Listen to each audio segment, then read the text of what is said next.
All right, y'all. Look, I know this isn't going to be a short video. This is definitely going to be separated into parts. Uh, but I'm going to speak on the entirety of the Charlie Kirk situation from my point of view.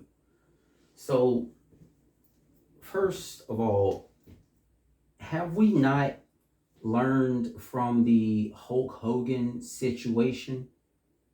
Have we not learned from that situation that when something happens to you, when there's finally a death that happens, when you have lived your life a certain type of way, when you have said a certain type of belief out loud, when you have been divisive for most of your life, and I'm not saying that's what Hulk Hogan was, but even then, when you've been a certain type of way and you said certain things, have we not learned that not everybody is going to be super sad when you're gone?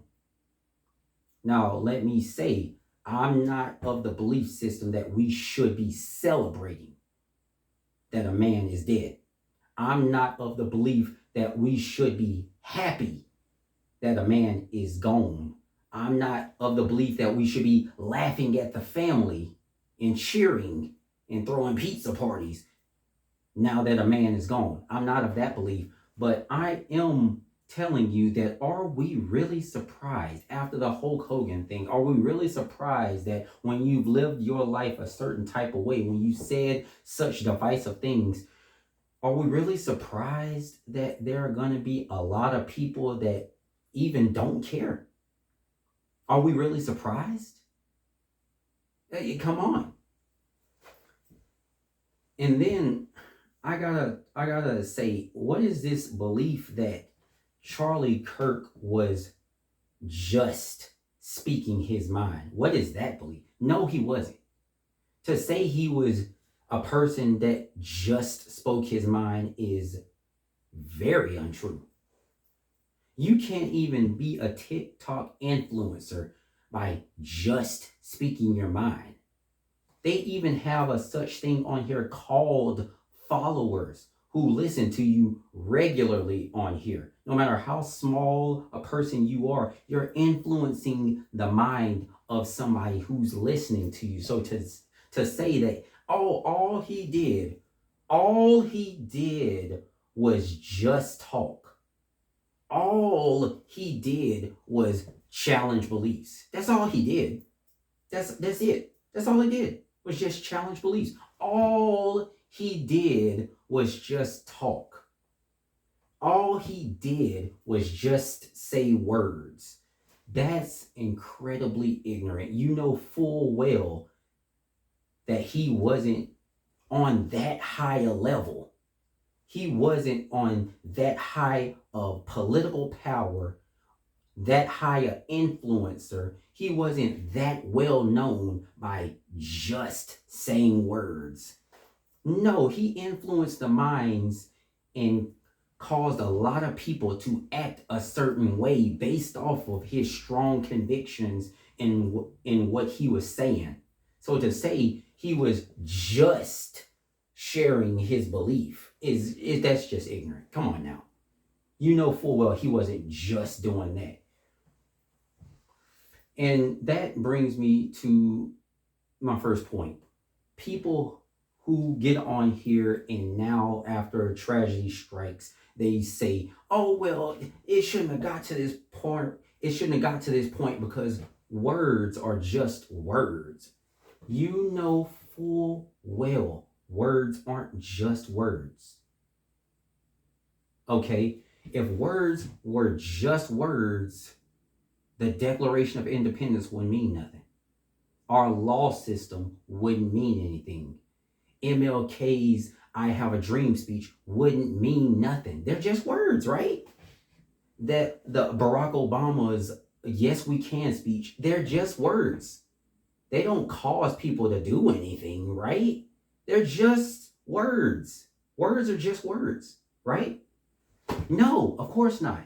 Malcolm X, when he got up and started talking, when all these leaders, Dalai Lama, say one phrase and it'll resonate in the hearts and minds of millions of people. Words aren't just words. People understand this. People already know this, but because it's Charlie Kirk and they were faithfully listening to him, even if you weren't faithfully listening to him, if you just believe that he should be able to say whatever he wants to, consequence free, even those people secretly know that words aren't just words, but because it's Charlie Kirk and tragedy has struck, now they want to act innocent and say, oh, he was harmless. He was harmless. He didn't influence anybody. He was just talking. Words are just words. That's ridiculous. There is no way you actually believe that. If you did, all those street preachers who were speaking out against LGBTQ, they wouldn't have laughed and celebrated and clapped and did all this other stuff when the street preachers get attacked. When they get attacked and then they watch the video and say, ha, ha, ha, ha, ha, ha. See, that's what you get. You got what you deserved. Play stupid games, win stupid prizes. See, if you believed words were just words, you wouldn't have been laughing. But now that it's Charlie Kirk that it happened to, now you want to act like, oh, words are just innocent. They're just innocent. They're just words. All he did was speak his mind and challenge belief systems. That's all he did. No, you know full well. You know better than that. You already know better than to believe that if you just say reckless things that are divisive, that nothing should ever happen to you. You know better than that. Even comedians like Dave Chappelle know better than that. When he's doing his bit, even especially nowadays, Dave Chappelle, he's doing his storytelling bit. He knows that even if it's just a joke, he could preface it by saying, these are just jokes, y'all. Even then, he knows that if he tells the joke good enough, it'll resonate in people's minds and they'll think about it later on. When he's telling these anti-LGBTQ jokes, anti-trans jokes, when he's telling all these political jokes, when he's saying all these jokes, even against black people, we secretly know, yeah, this is a funny joke, but we're thinking about it. And even Dave Chappelle knows that even if it's just a joke, it's not just words. That interview with Cat Williams and Shannon Sharp, Cat Williams was just saying words, but look what came out of it. A whole movement, a rap beef, changed people's minds, changed how they view things, and those were just words. But they weren't just words. People listened. People acted accordingly. They started acting different after that interview. Even comedians know this. You don't even have to be a real person. The person Charles Foster Kane, he understands that words can influence people to act a certain way. I mean, Harry Potter, the Bible. We're just reading words on a piece of paper, and that'll influence you to start acting a certain way, to start believing a certain way, because words are never just words. We already understand this.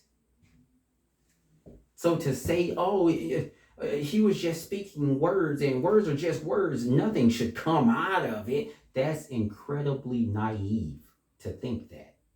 That's crazy. Come on, you know words aren't just words. They settle in the minds of people. They cause them to believe a certain way, to act a certain way, whether it's good from the I Have a Dream speech, or whether it's Mein Kampf or something like that, and can cause people to do some crazy stuff. Adolf understands. Yeah, I'm not comparing Charlie to Adolf. I don't believe in that comparison. But Adolf understands that words can make you do stuff. He understood. Everybody secretly understands that words aren't just words, they influence. And he was a big influencer in the political world, on the online world, even after the tragedy has struck. People are now listening to him even more, listening to his words and possibly believing in him even more. Words are never just words. And when you are of that type of belief, when you're getting propped up by like-minded people, people like Howard Stern, people like Bill Maher and Dean Withers, who may not have believed the things that the things that Charlie Kirk believed in. They may not have believed in what he believed in, but they're of the same type of mindset. They're of the same conviction that you should be able to say whatever you want, consequence free. And it's basically like, okay, well, if you don't believe me, then debate me. And when you're being propped up by that same type of people, yeah, stuff like this is going to happen. So to say words are just words, incredibly crazy. To say that all he was doing was just sharing his belief, also crazy. We know this man was almost purposefully being antagonistic. He was almost purposefully saying things like anti-LGBTQ stuff. I'm not saying that's what he was on. I'm not saying he was on that type of time. It's like setting a prompt, putting a sign out on a table and saying, change my mind. When you already know that what's on that sign is incredibly divisive. And then we're now wondering that tragedy is struck. Oh, how could it happen? He was out here saying incredibly divisive things. What do you mean? How could it happen? The things he was saying about black people, the things that he was saying about ICE, the things he was saying about all this stuff. Yeah, that was incredibly divisive. That was, some of it was, in my opinion, hateful. So when you say all these incredibly divisive things, all these hateful things, yeah, there is a strong possibility that somebody is going to hear that and they're going to act maybe in an antagonistic way towards what you just said. Some people, it's not going to just stay in their mind. Some people are going to act on it.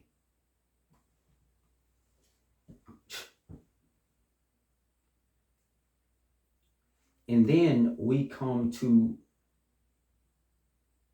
the Christians on here who say, oh, well, don't forget, people, don't forget, a husband has been lost, okay? A father has just lost his life. We shouldn't laugh. We shouldn't point fingers. We shouldn't be attacking each other. You are right. You're right. But don't try to throw Christian guilt on people now. Don't try to act like you're super Christian now.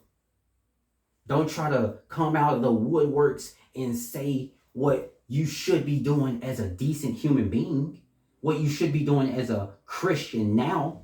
Don't try to come with that now. Listen, I've been a Christian for most of my life. I was a Christian yesterday, today, and if the Lord lets me live to see it, I'm going to be a Christian in the future. I'm going to die one. I've been a Christian for a very long time, and I know, just like any believer should know, that there is power in the tongue. You should have been recognized that. You should have been said, oh, we need to pray for this man. If you really believed, if you weren't just putting on the Christianity costume just because tragedy struck and you want to look good and you want to look pious and you want to seem as some super Christian out here, just because tragedies finally struck, You should have been praying for him. You should have been doing that. Don't try to. That's like showing up to the funeral and saying, "Oh man, I should have called him more. Why didn't this person reach out to me?" You should have been reached out to him way back when Charlie was saying all of these very anti-Christian values things. Even as a believer, saying he's a believer, way back when he was saying these anti-Christian value things, you should have been praying for him then. I believe you should have been praying for him then. If it really mattered to you, you should have been praying for him then. Don't try to show up today and try to throw some Christian guilt on people and wag your finger and say Democrat this, Republican that. Oh, it is all about this and you shouldn't be doing that. That as a decent person, this is how you're supposed to act. As a Christian, this is what you're supposed to. No. Don't try to come here today and say that. You should have been doing that. That should have been a priority for you. But yeah, people, listen. When you live your life a certain type of way, when you say certain things, when you are very antagonistic like he was, yes, it's a very real possibility that this could happen. Now, once again, because, people don't want to listen.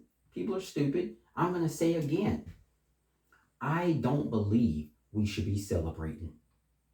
I don't believe we should be laughing at his death.